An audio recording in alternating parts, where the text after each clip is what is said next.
अथ श्री अष्टलक्ष्मी स्तोत्रम्। सुमनसवन्दित सुन्दरि माधवी चन्द्र सहोदरि हेममये मुनिगणवन्दित मोक्षप्रदायिनि मञ्जुले भासिनि वेदनुते पंकजवासिनि देवसुपूजित सद्गुणवर्षिणि शान्तियुते जय जय हे मधुसूदन कामिनि आदिलक्ष्मी सदा पालय माम्। अयि कलिकल्मषनाशिनि कामिनि वैदिकरूपिणि वेदमये क्षीरसमुद्भवमङ्गलरूपिणि मन्त्रनिवासिनि मन्त्रनुते मङ्गलदायिनि अम्बुजवासिनि देवगणाश्रितपादयुते जय जय हे मधुसूदन कामिनि धान्यलक्ष्मी सदा पालय माम्। जय वरवर्णिनि वैष्णवि भार्गवि मन्त्रस्वरूपिणि मन्त्रमये सुरगणपूजित शीघ्रफलप्रद ज्ञानविकासिनि शास्त्रनुते भवभयहारिणि पापविमोचनि साधुजनाश्रितपादयुते जय जय हे मधुसूदन कामिनि धैर्यलक्ष्मी सदा पालय माम्। जय जय दुर्गतिनाशिनि कामिनि सर्वफलप्रद शास्त्रमये रथगजतुर्गपदादि समावृत्ति परिजनमण्डितलोकनुते हरिहर ब्रह्म सुपूजित सेवित ताप निवारण पादयुते जय जय हे मधुसूदन कामिनि गजलक्ष्मी परिपालय माम्। अयि खगवाहिनि मोहिनि चक्रिणि रागविवर्धिनि ज्ञानमये गुणगणवारिधि लोकहितैषिणि स्वरसप्तभूषितगाननुते सकलसुरासुरदेवमुनीश्वरमानववन्दितपादयुते जय जय हे मधुसूदन कामिनि सन्तानलक्ष्मी सदा पालय माम्।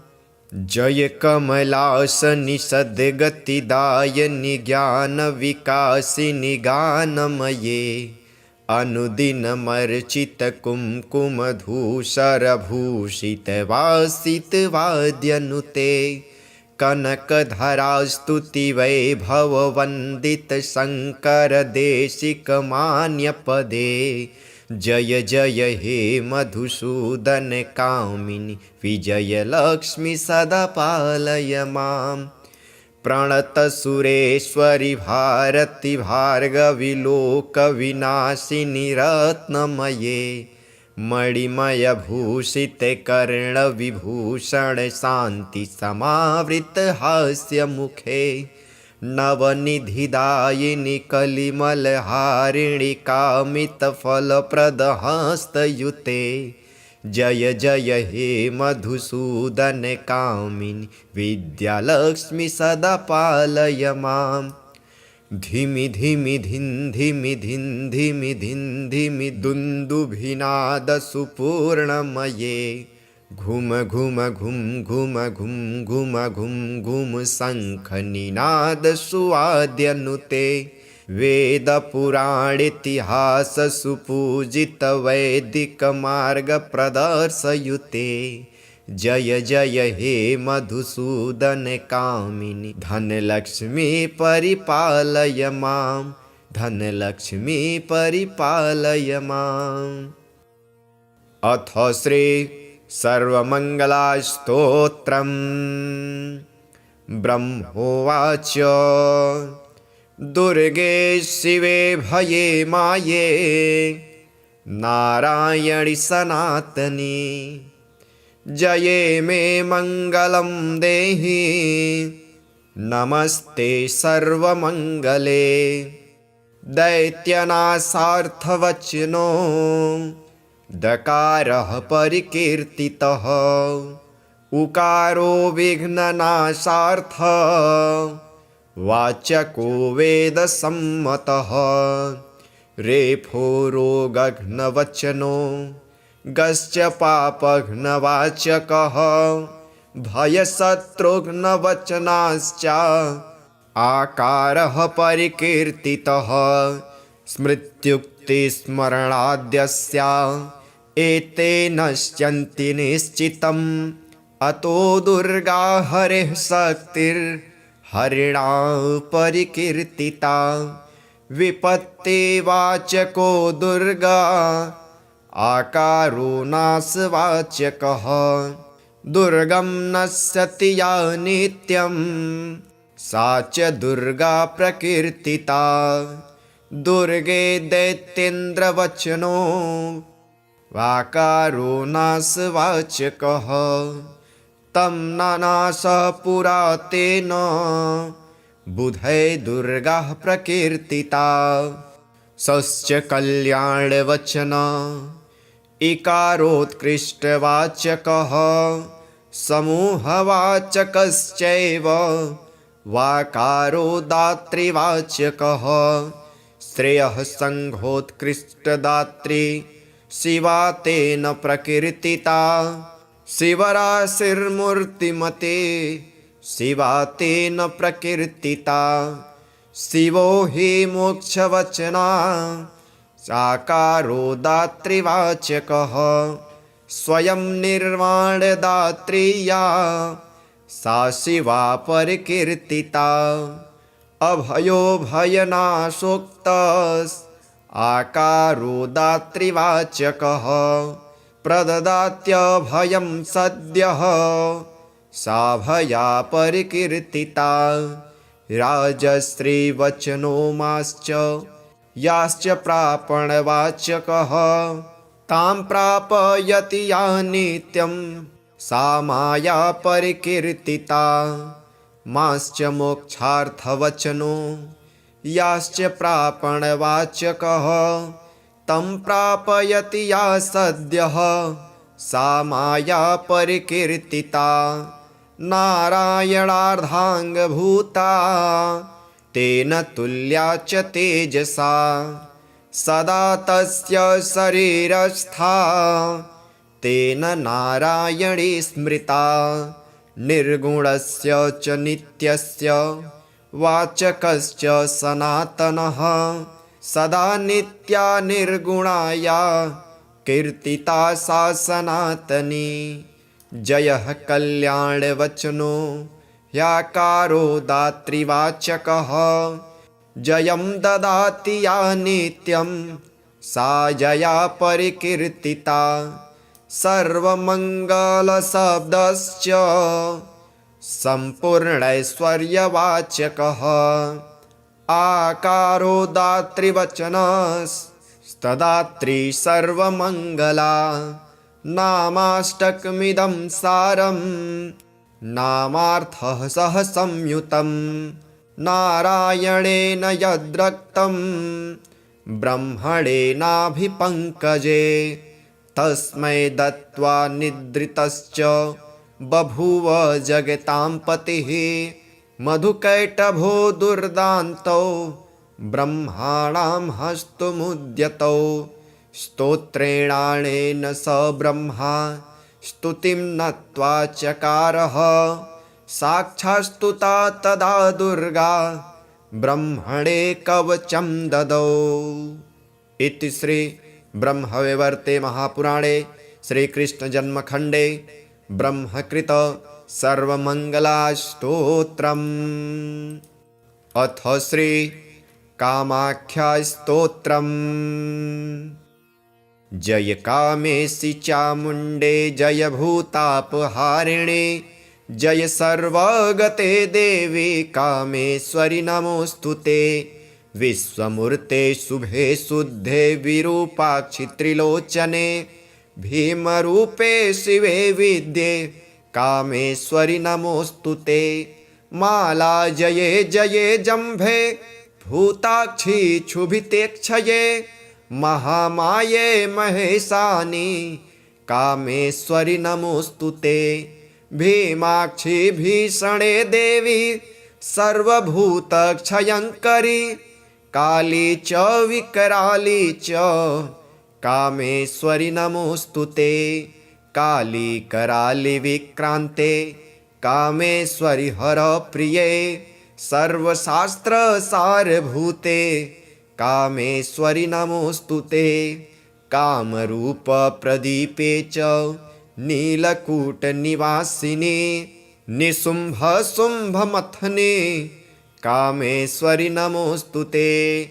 कामाख्ये कामरूपस्ते कामेश्वरि हरिप्रिये कामनां देहि मे नित्यं कामेश्वरि नमोऽस्तु ते।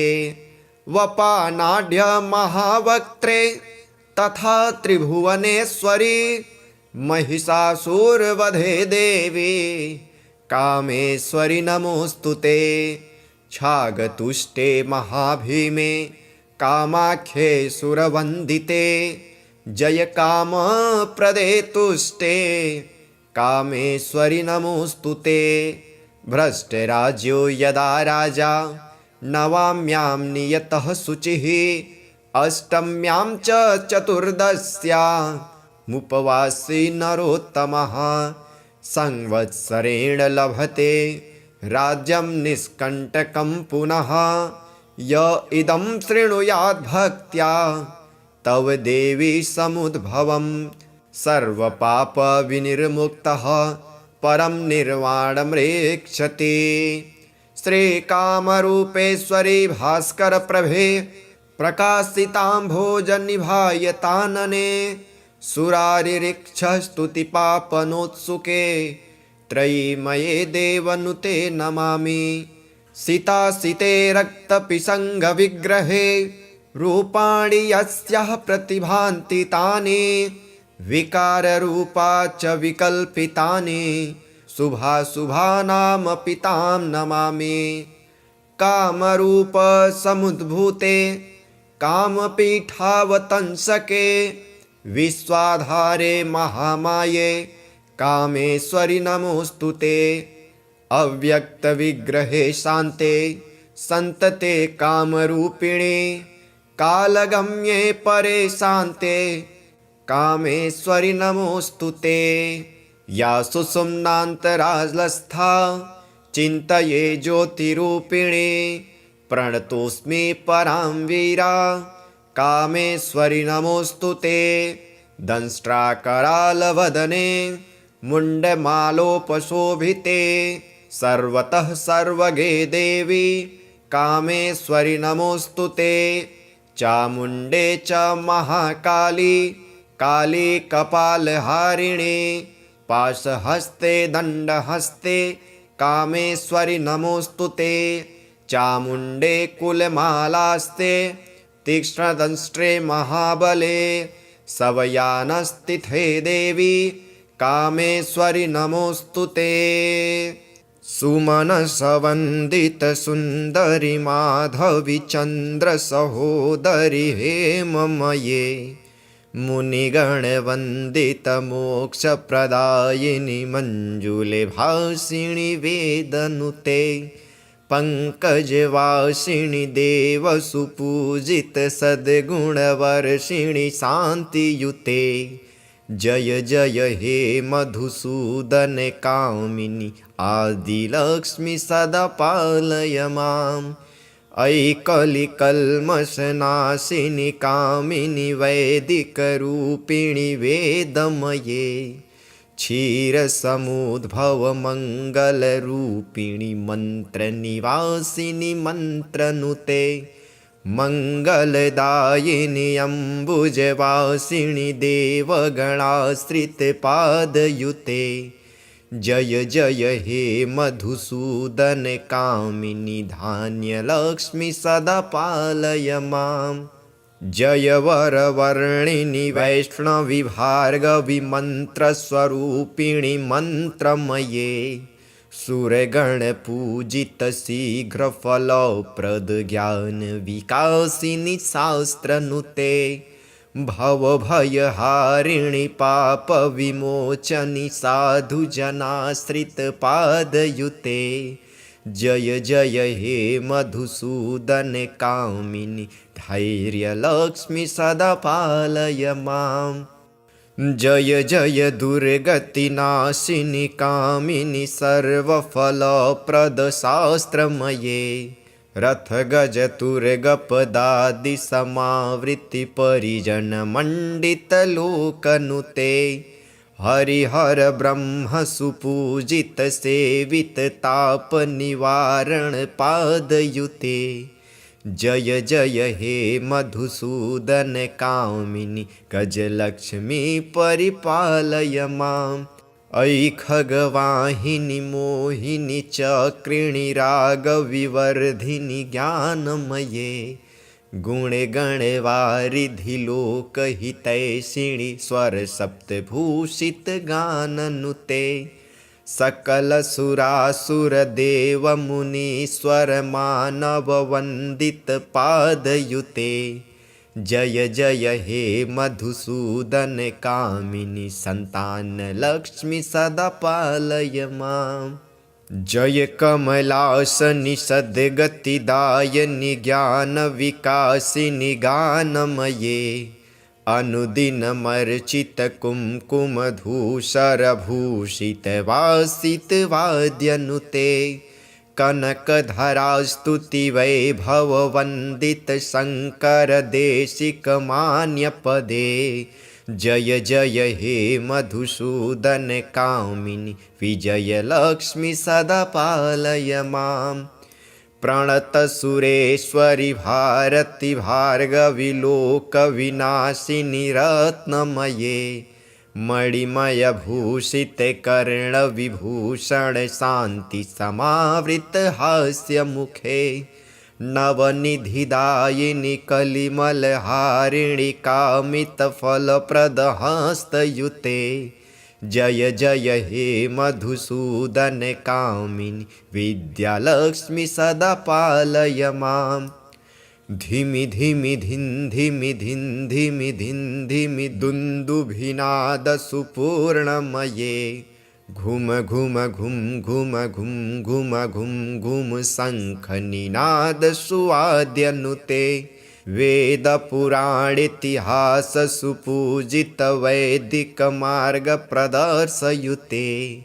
जय जय हे मधुसूदन कामिनि धनलक्ष्मी परिपालय माम्। धनलक्ष्मी परिपालय माम्। अथ श्री सर्वमङ्गलस्तोत्रम्। ब्रह्मोवाच दुर्गे शिवे भये माये नारायणि सनातनी।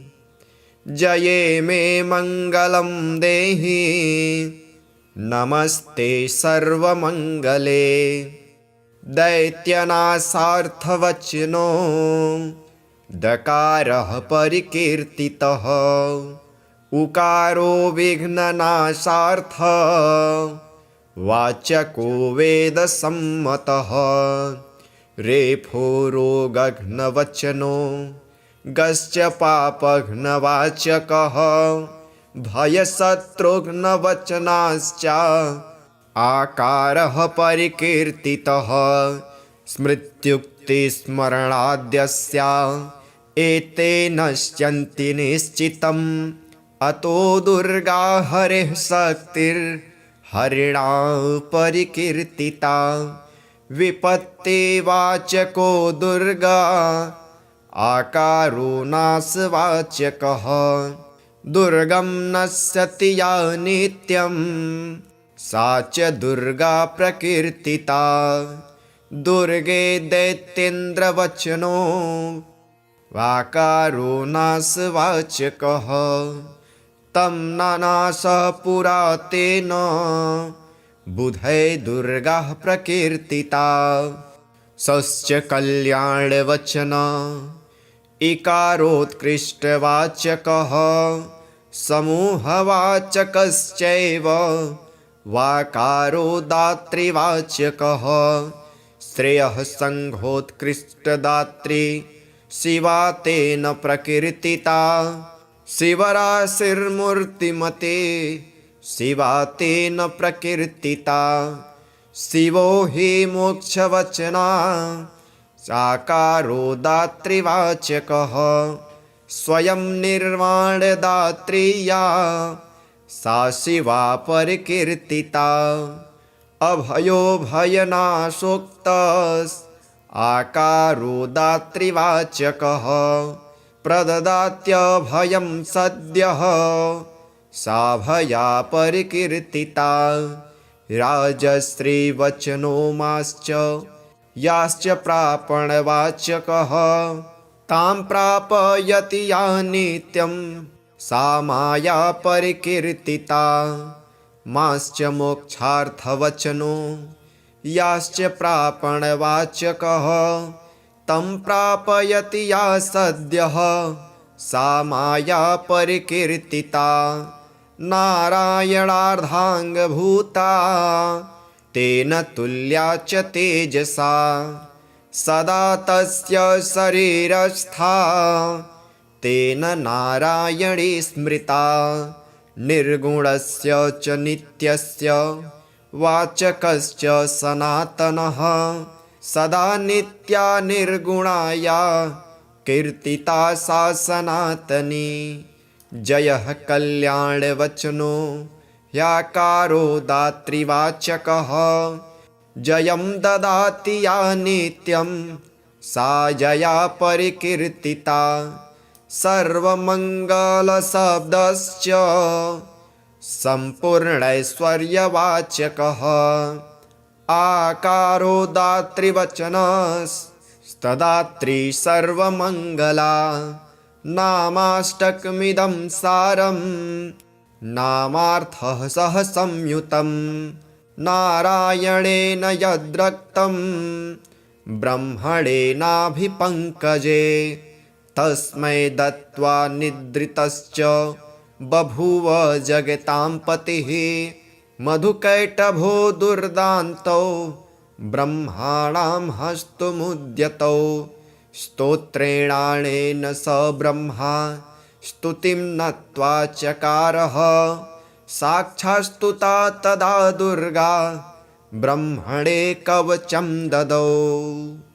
इति श्री ब्रह्मवैवर्ते महापुराणे श्रीकृष्णजन्मखण्डे ब्रह्मकृत सर्वमङ्गलास्तोत्रम्। अथ श्री कामाख्यास्तोत्रम्। जय कामेशि चामुण्डे जय भूतापहारिणे जय सर्वगते देवी कामेश्वरि नमोऽस्तुते विश्वमूर्ते शुभे शुद्धे विरूपाक्षि त्रिलोचने भीमरूपे शिवे विद्ये कामेश्वरि नमोऽस्तुते माला जये जये जम्भे भूताक्षि क्षुभितेक्षये महामाये महेशानि कामेश्वरि नमोऽस्तुते भीमाक्षि भीषणे देवी सर्वभूतक्षयङ्करी काली च विकराली च कामेश्वरि नमोऽस्तुते काली कराली विक्रान्ते कामेश्वरि हरप्रिये सर्वशास्त्रसारभूते कामेश्वरि नमोऽस्तुते कामरूपप्रदीपे च नीलकूटनिवासिनी निशुम्भशुम्भमथने कामेश्वरि नमोऽस्तुते कामाख्ये कामरूपस्ते कामेश्वरि हरिप्रिये कामनां देहि मे नित्यं कामेश्वरि नमोऽस्तुते वपानाढ्य महावक्त्रे तथा त्रिभुवनेश्वरी महिषासुरवधे देवी कामेश्वरि नमोऽस्तुते छागतुष्टे महाभीमे कामाख्ये सुरवन्दिते जय कामप्रदे तुष्टे कामेश्वरि नमोऽस्तुते भ्रष्टराज्यो यदा राजा नवाम्यां नियतः शुचिः अष्टम्यां च चतुर्दश्यामुपवासी नरोत्तमः संवत्सरेण लभते राज्यं निष्कण्टकं पुनः। य इदं शृणुयात् भक्त्या तव देवी समुद्भवं सर्वपापविनिर्मुक्तः परं निर्वाणमृक्षते। श्रीकामरूपेश्वरी भास्करप्रभे प्रकाशिताम्भोजनिभायतानने सुरारिरिक्षस्तुतिपापनोत्सुके त्रयीमये देवनुते नमामि। सितासिते रक्तपिशङ्गविग्रहे रूपाणि यस्याः प्रतिभान्ति तानि विकाररूपा च विकल्पितानि शुभाशुभानामपि तां नमामि। कामरूपसमुद्भूते कामपीठावतंसके विश्वाधारे महामाये कामेश्वरि नमोऽस्तुते। अव्यक्तविग्रहे शान्ते सन्तते कामरूपिणे कालगम्ये परे शान्ते कामेश्वरि नमोऽस्तुते। या सुषुम्नान्तरालस्था चिन्तये ज्योतिरूपिणे प्रणतोऽस्मि परां वीरा कामेश्वरि नमोऽस्तुते। दंष्ट्राकरालवदने मुण्डमालोपशोभिते सर्वतः सर्वगे देवी कामेश्वरि नमोऽस्तुते। चामुण्डे च महाकाली काली कपालहारिणे पाशहस्ते दण्डहस्ते कामेश्वरि नमोऽस्तुते। चामुण्डे कुलमालास्ते तीक्ष्णदंष्ट्रे महाबले सवयानस्तिथे देवी कामेश्वरि नमोऽस्तुते। सुमनसवन्दितसुन्दरि माधवी चन्द्रसहोदरि हेममये मुनिगणवन्दितमोक्षप्रदायिनि मञ्जुले भासिनि वेदनुते पङ्कजवासिनि देवसुपूजितसद्गुणवर्षिणि शान्तियुते। जय जय हे मधुसूदन कामिनि आदिलक्ष्मि सदा पालय माम्। अयि कलिकल्मषनाशिनि कामिनि वैदिकरूपिणि वेदमये क्षीरसमुद्भवमङ्गलरूपिणि मन्त्रनिवासिनि मन्त्रनुते मङ्गलदायिनि अम्बुजवासिनि देवगणाश्रितपादयुते। जय जय हे मधुसूदन कामिनि धान्यलक्ष्मि सदा पालय माम्। जय वरवर्णिनि वैष्णवि भार्गवि मन्त्रस्वरूपिणि मन्त्रमये सुरगणपूजित शीघ्रफलप्रद ज्ञानविकासिनि शास्त्रनुते भवभयहारिणि पापविमोचनि साधुजनाश्रितपादयुते। जय जय हे मधुसूदन कामिनि धैर्यलक्ष्मि सदा पालय माम्। जय जय दुर्गतिनाशिनि कामिनि सर्वफलप्रदशास्त्रमये रथगजतुर्गपदादिसमावृत्तिपरिजनमण्डितलोकनुते हरिहर ब्रह्मसुपूजितसेविततापनिवारणपादयुते। जय जय हे मधुसूदन कामिनि गजलक्ष्मी परिपालय माम्। अयि खगवाहिनि मोहिनि चक्रिणि रागविवर्धिनि ज्ञानमये गुणगणवारिधि लोकहितैषिणि स्वरसप्तभूषितगाननुते सकलसुरासुरदेवमुनीश्वरमानववन्दितपादयुते। जय जय हे मधुसूदन कामिनि सन्तानलक्ष्मि सदा पालय माम्। जय कमलासनि सद्गतिदायिनि ज्ञानविकासिनि गानमये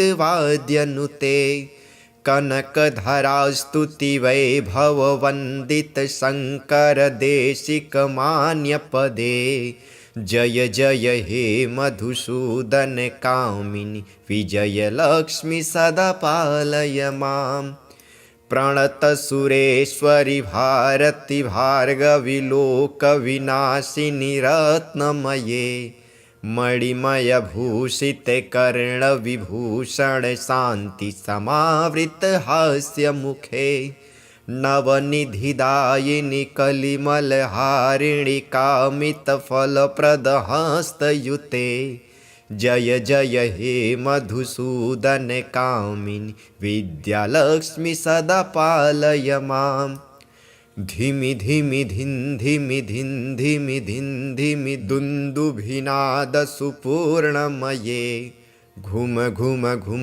घुम घुम घुम घुम घुम शङ्खनिनादसुवाद्यनुते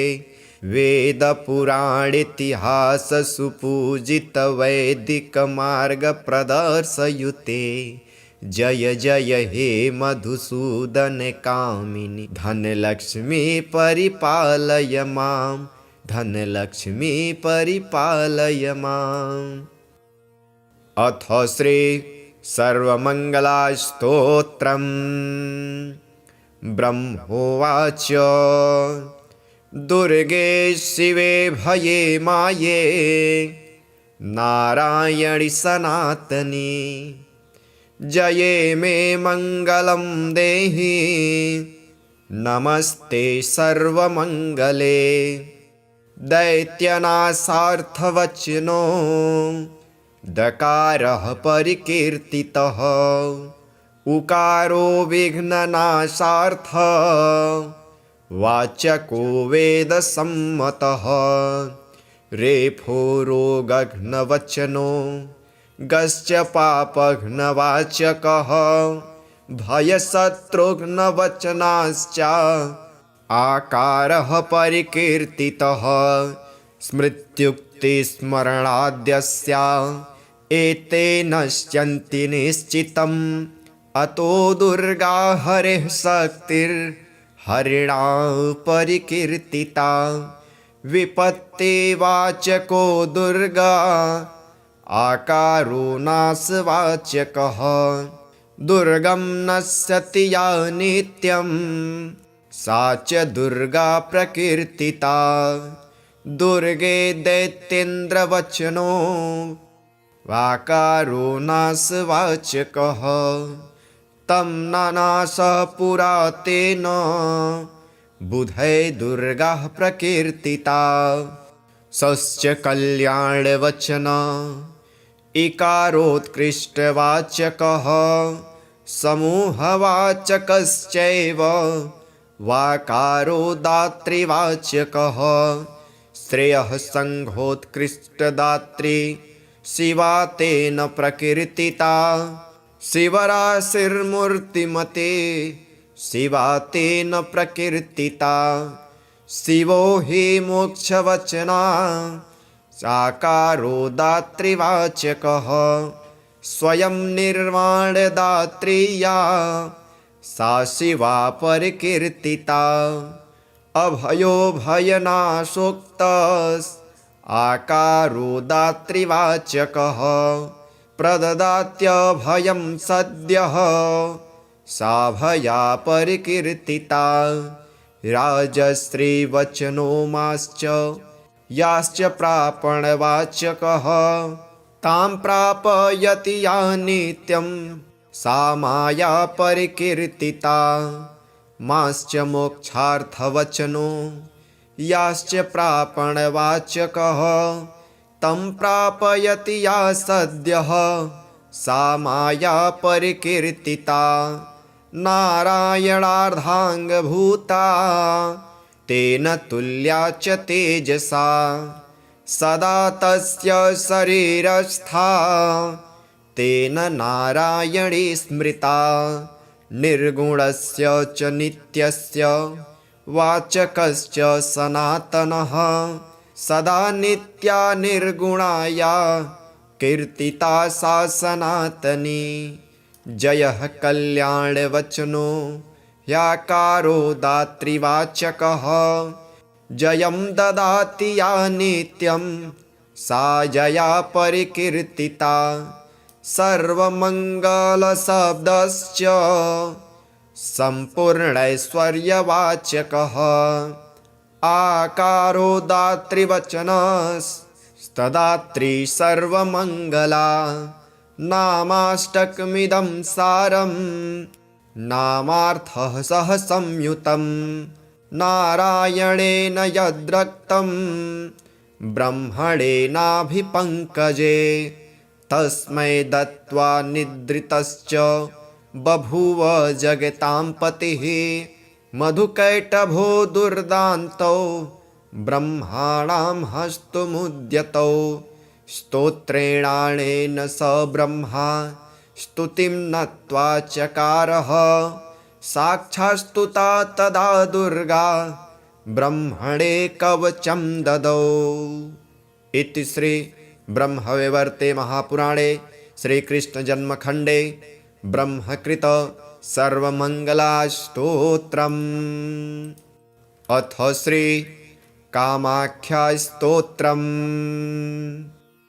जय कामेशि चामुण्डे जय भूतापहारिणे जय सर्वगते देवी कामेश्वरि नमोऽस्तुते।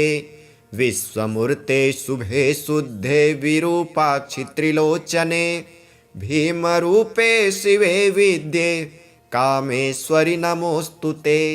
माला जये जये जम्भे भूताक्षि क्षुभितेक्षये महामाये महेशानि कामेश्वरि नमोऽस्तुते। भीमाक्षि भीषणे देवी सर्वभूतक्षयङ्करी काली च विकराली च कामेश्वरि नमोऽस्तुते। काली कराली विक्रान्ते कामेश्वरि हरप्रिये सर्वशास्त्रसारभूते कामेश्वरि नमोऽस्तुते।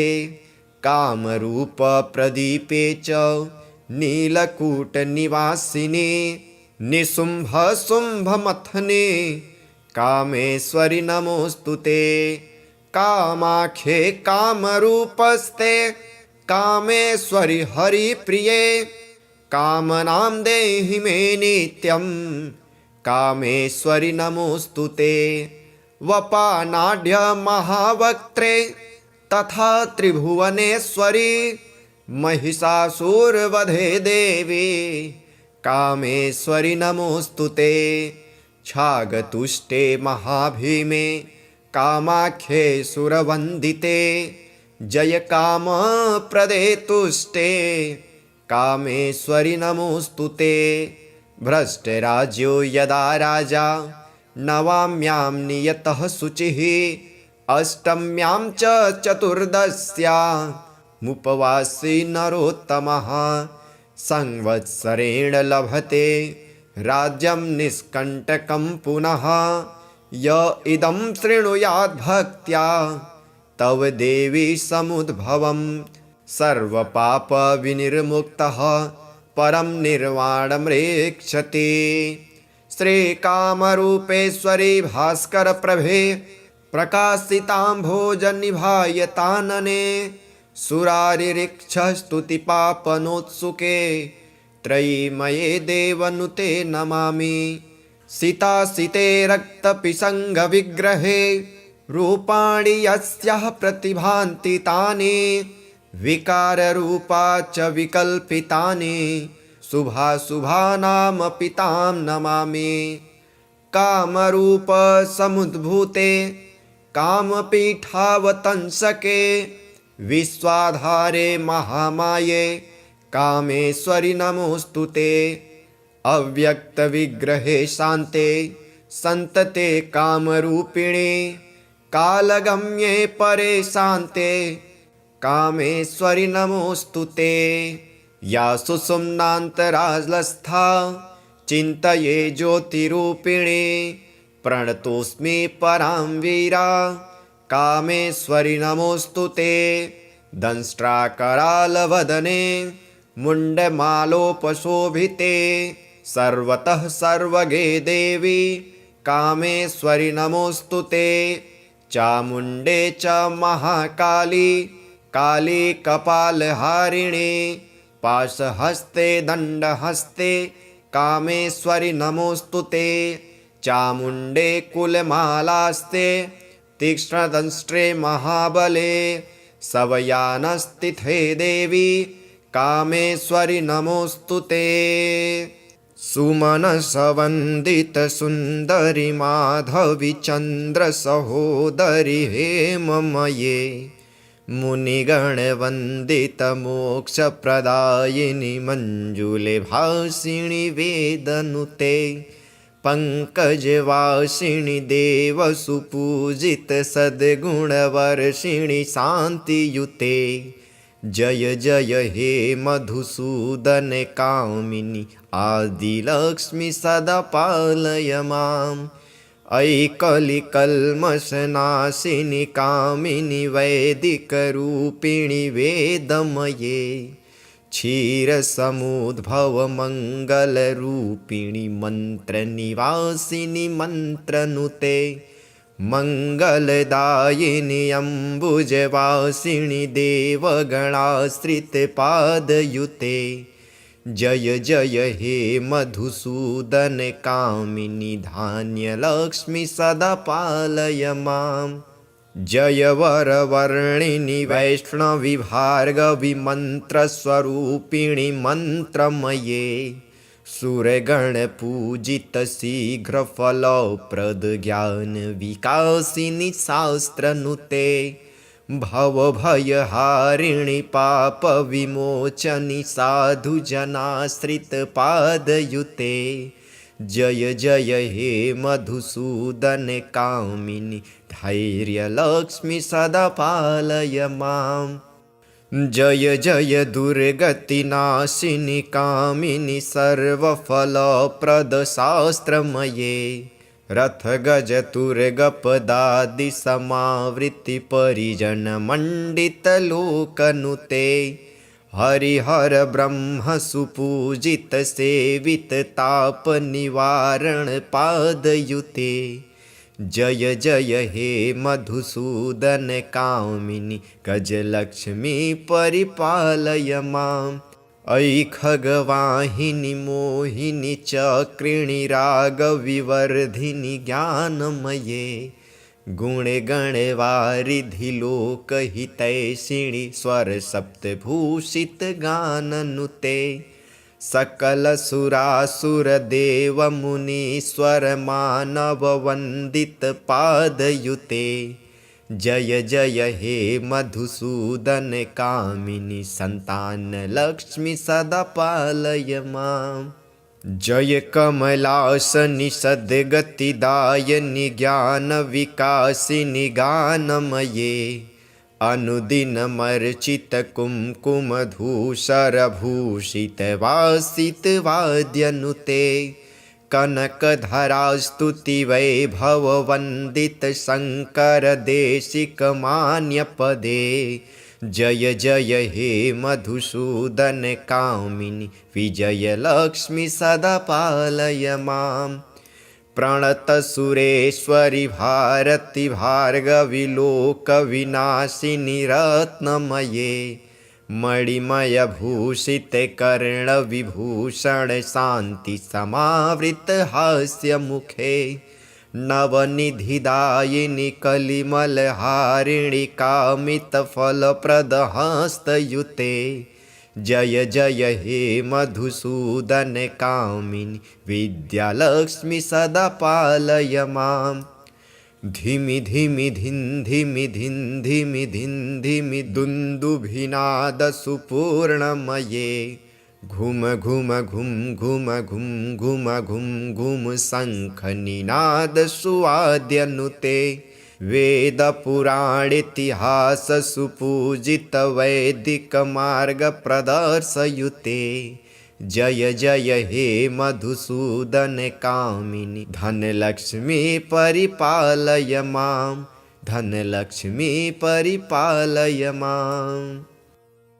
अथ श्री सर्वमङ्गलास्तोत्रम् ब्रह्मोवाच दुर्गे शिवे भये माये नारायणि सनातनी जये मे मङ्गलं देहि नमस्ते सर्वमङ्गले दैत्यनाशार्थवचनो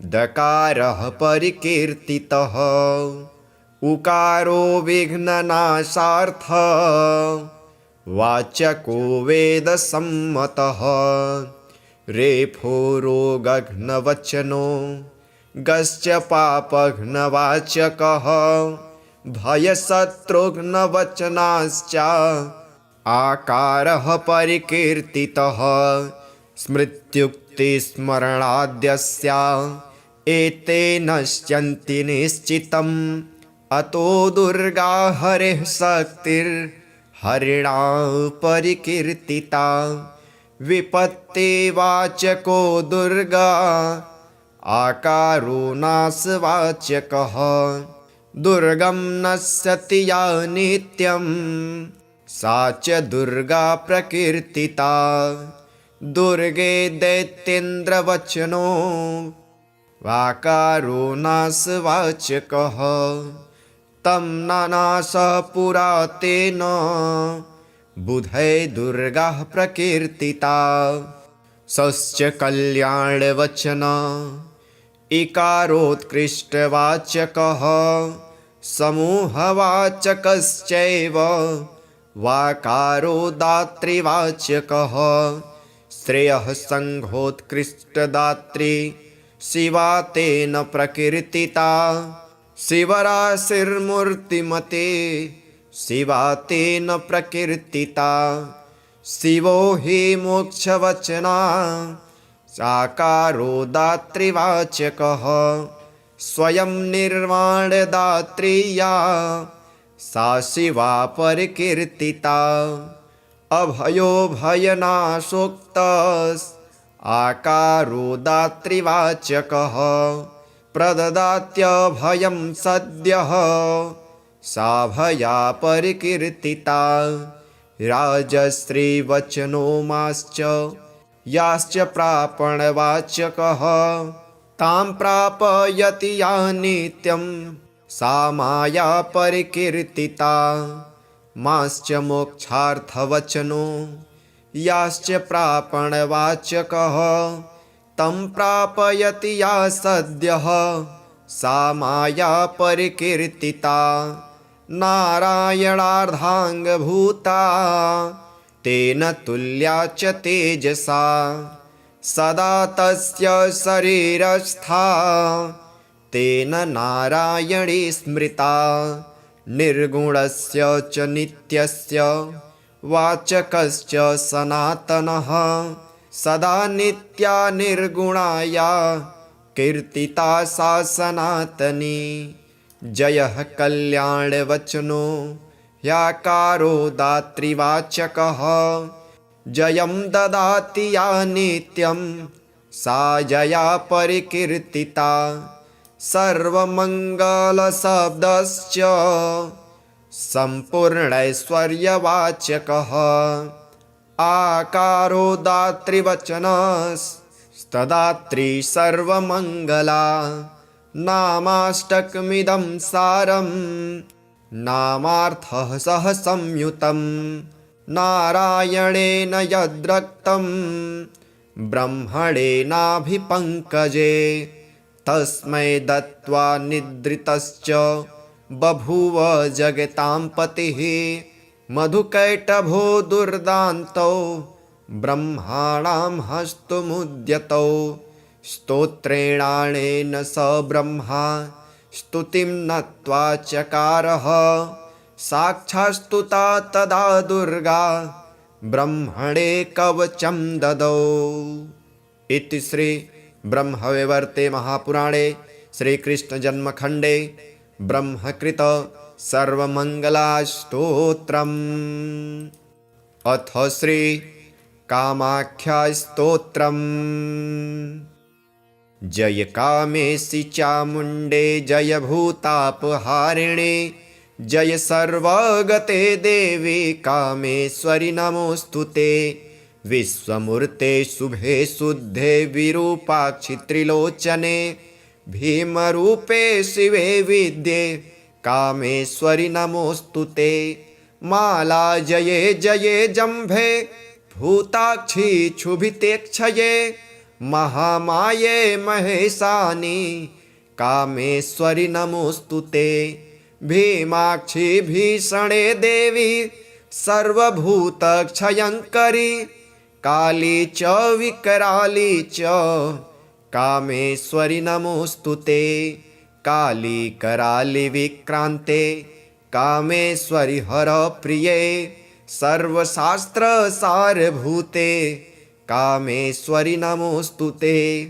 कामरूपप्रदीपे च नीलकूटनिवासिनी निशुम्भशुम्भमथने कामेश्वरि नमोऽस्तुते। कामाख्ये कामरूपस्ते कामेश्वरि हरिप्रिये कामनां देहि मे नित्यं कामेश्वरि नमोऽस्तुते। वपानाढ्य महावक्त्रे तथा त्रिभुवनेश्वरी महिषासुरवधे देवी कामेश्वरि नमोऽस्तुते। छागतुष्टे महाभीमे कामाख्ये सुरवन्दिते जय कामप्रदे तुष्टे कामेश्वरि नमोऽस्तुते। भ्रष्टराज्यो यदा राजा नवाम्यां नियतः शुचिः अष्टम्यां च चतुर्दश्यामुपवासी नरोत्तमः संवत्सरेण लभते राज्यं निष्कण्टकं पुनः। य इदं शृणुयात् भक्त्या तव देवी समुद्भवं सर्वपापविनिर्मुक्तः परं निर्वाणमृक्षति। श्रीकामरूपेश्वरी भास्करप्रभे प्रकाशिताम्भोजनिभायतानने सुरारिरिक्षस्तुतिपापनोत्सुके त्रयीमये देवनुते नमामि।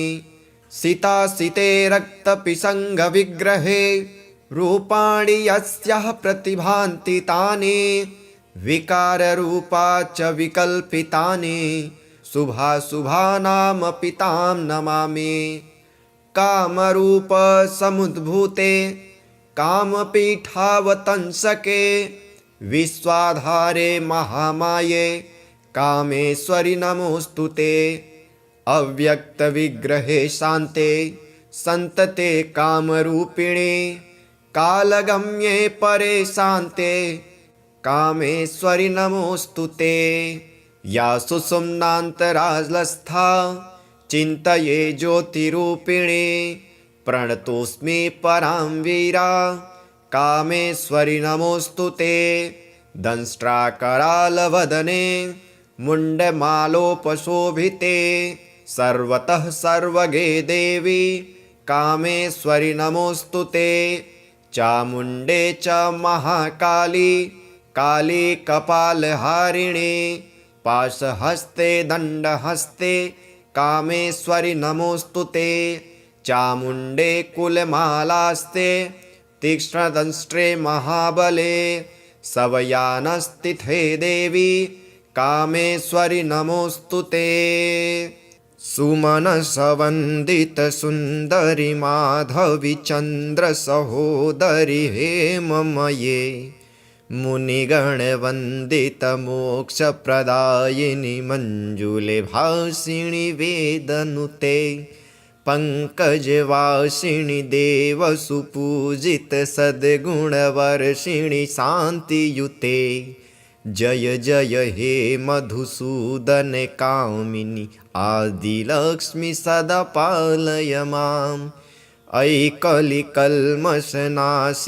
कामिनि वैदिकरूपिणि वेदमये क्षीरसमुद्भवमङ्गलरूपिणि मन्त्रनिवासिनि मन्त्रनुते मङ्गलदायिनि अम्बुजवासिनि देवगणाश्रितपादयुते जय जय हे मधुसूदन कामिनि धान्यलक्ष्मि सदा पालय माम् जय वरवर्णिनि वैष्णवि भार्गवि मन्त्रस्वरूपिणि मन्त्रमये सुरगणपूजित शीघ्रफलप्रद ज्ञानविकासिनि शास्त्रनुते भवभयहारिणि पापविमोचनि साधुजनाश्रितपादयुते जय जय हे मधुसूदन कामिनि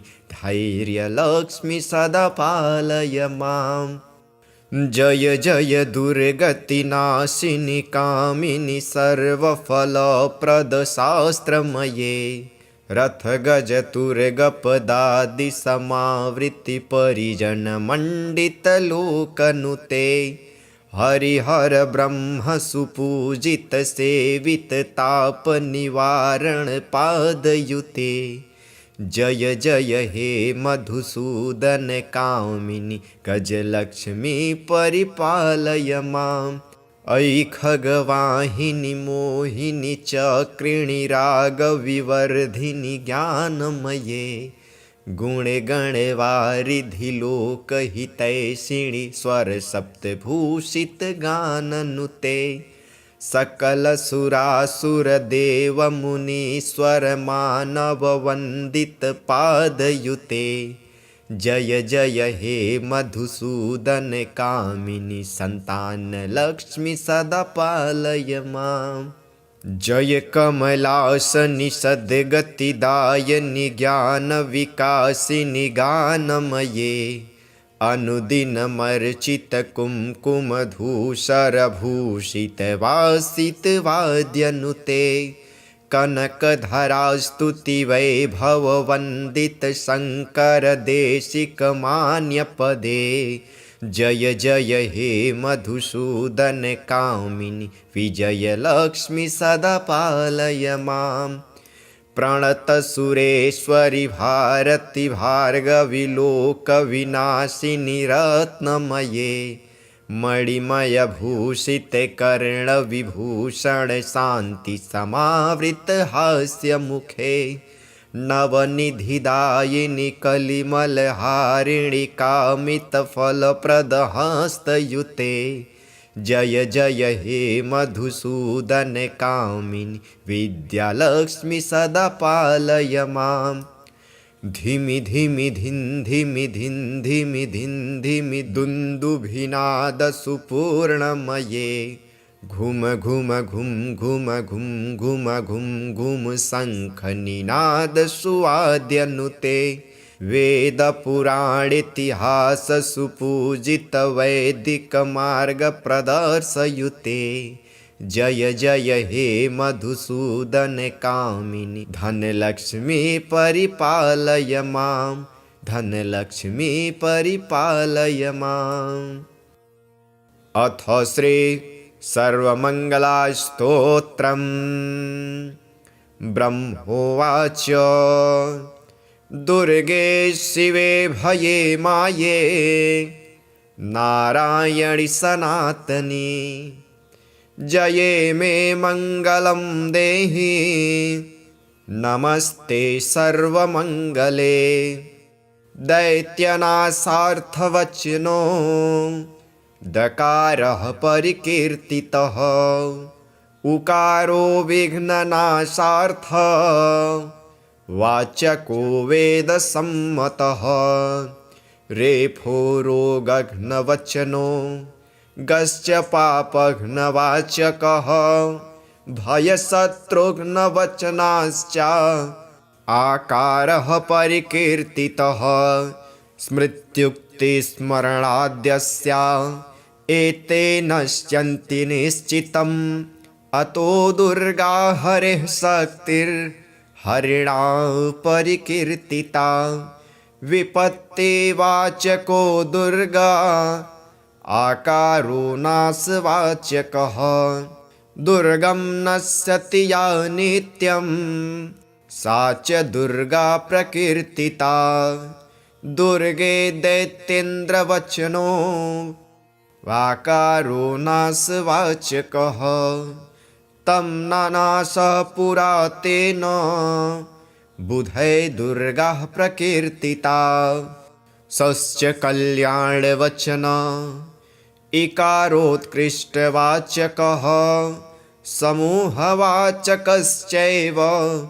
वाकारो दातृवाचकः श्रेयः संघोत्कृष्टदात्री शिवा तेन प्रकीर्तिता शिवराशिर्मूर्तिमते शिवा तेन प्रकीर्तिता शिवो हि मोक्षवचना साकारो दातृवाचकः स्वयं निर्वाणदात्री या सा शिवा परिकीर्तिता अभयो भयनाशोक्तस् आकारो दातृवाचकः प्रददात्यभयं सद्यः सा भया परिकीर्तिता राजश्रीवचनो माश्च याश्च प्रापणवाचकः तां प्रापयति या नित्यं सा माया परिकीर्तिता माश्च मोक्षार्थवचनो याश्च प्रापणवाचकः तं प्रापयति या सद्यः सा माया परिकीर्तिता नारायणार्धाङ्गभूता तेन तुल्या च तेजसा सदा तस्य शरीरस्था तेन नारायणी स्मृता निर्गुणस्य च नित्यस्य वाचकश्च सनातनः सदा नित्या निर्गुणाया कीर्तिता सा सनातनी जयः कल्याणवचनो ह्याकारो दातृवाचकः जयं ददाति या नित्यं सा जया परिकीर्तिता सर्वमङ्गलशब्दश्च सम्पूर्णैश्वर्यवाचकः आकारो दातृवचनस्तदात्री सर्वमङ्गला नामाष्टकमिदं सारं नामार्थः सह संयुतं नारायणेन यद्रक्तं ब्रह्मणेनाभिपङ्कजे तस्मै दत्त्वा निद्रितश्च बभूव जगतां पतिः मधुकैटभो दुर्दान्तौ ब्रह्माणां हस्तमुद्यतौ स्तोत्रेणानेन स ब्रह्मा स्तुतिं नत्वा चकारः साक्षात्स्तुता तदा दुर्गा ब्रह्मणे कवचं ददौ। इति श्री ब्रह्मवैवर्ते महापुराणे श्रीकृष्णजन्मखण्डे ब्रह्मकृत सर्वमङ्गलास्तोत्रम्। अथ श्री कामाख्यास्तोत्रम्। जय कामेशि चामुण्डे जय भूतापहारिणे जय सर्वगते देवी कामेश्वरि नमोऽस्तुते विश्वमूर्ते शुभे शुद्धे विरूपाक्षि त्रिलोचने भीमरूपे शिवे विद्ये कामेश्वरि नमोऽस्तुते माला जये जये जम्भे भूताक्षि क्षुभितेक्षये महामाये महेशानि कामेश्वरि नमोऽस्तुते भीमाक्षि भीषणे देवी सर्वभूतक्षयङ्करी काली च विकराली च कामेश्वरि नमोऽस्तुते काली कराली विक्रान्ते कामेश्वरि हरप्रिये सर्वशास्त्रसारभूते कामेश्वरि नमोऽस्तुते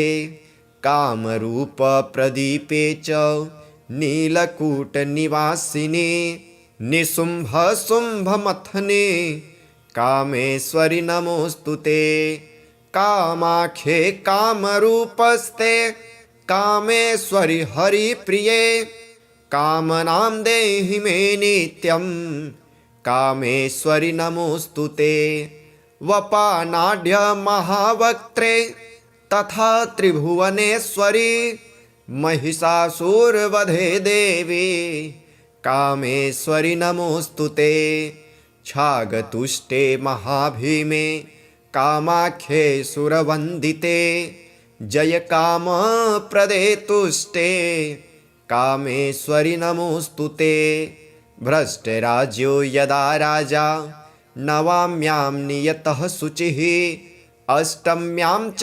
चतुर्दश्यामुपवासी नरोत्तमः संवत्सरेण लभते राज्यं निष्कण्टकं पुनः य इदं शृणुयात् भक्त्या तव देवी समुद्भवं सर्वपापविनिर्मुक्तः परं निर्वाणमृक्षति श्रीकामरूपेश्वरी भास्करप्रभे प्रकाशिताम्भोजनिभायतानने सुरारिरिक्षस्तुतिपापनोत्सुके त्रयीमये देवनुते नमामि सितासिते रक्तपिशङ्गविग्रहे रूपाणि यस्याः प्रतिभान्ति तानि विकाररूपा च विकल्पितानि शुभाशुभानामपि तां नमामि कामरूपसमुद्भूते कामपीठावतंसके विश्वाधारे महामाये कामेश्वरि नमोऽस्तु ते अव्यक्तविग्रहे शान्ते सन्तते कामरूपिणे कालगम्ये परे शान्ते कामेश्वरि नमोऽस्तु ते या सुषुम्नान्तरालस्था चिन्तये ज्योतिरूपिणे प्रणतोऽस्मि परां वीरा कामेश्वरि नमोऽस्तु ते दंष्ट्राकरालवदने मुण्डमालोपशोभिते सर्वतः सर्वगे देवी कामेश्वरि नमोऽस्तु ते चामुण्डे च महाकाली काली कपालहारिणी पाशहस्ते दण्डहस्ते कामेश्वरि नमोऽस्तु ते चामुण्डे कुलमालास्ते तीक्ष्णदंष्ट्रे महाबले सवयानस्तिथे देवी कामेश्वरि नमोऽस्तु ते इति श्री कामाख्यास्तोत्रम्।